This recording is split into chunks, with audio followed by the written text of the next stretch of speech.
Welcome to the Slop Farm. Enjoy the video. You start by verifying you have admin rights and two-factor authentication available. This prevents lockout. Next, create a backup copy of essential files to another cloud or a local drive so you can restore anything accidentally removed. While backing up, list linked apps, shared folders, billing info, and current storage plan. These notes save time when you reconfigure. Once done, log into the Cloud Console and navigate directly to the storage settings where Reset or Account options are located. You now perform the core actions. Open the storage settings and pick the Reset option that matches your goal. If you only want to remove some buckets or folders, select them. For a total wipe, choose Full Account Reset, Scope Matters. Then follow the security prompts.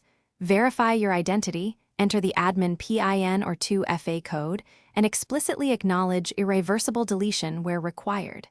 Make sure to read each confirmation line. Sensible pauses prevent accidental data loss and let you abort if something looks wrong.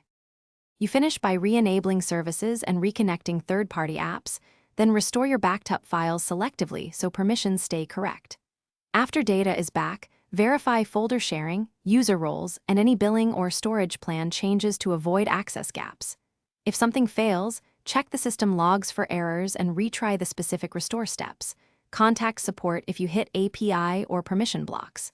A single troubleshooting tip: if restores stall, revoke and reissue API tokens or re-authenticate the affected app before re-attempting the restore.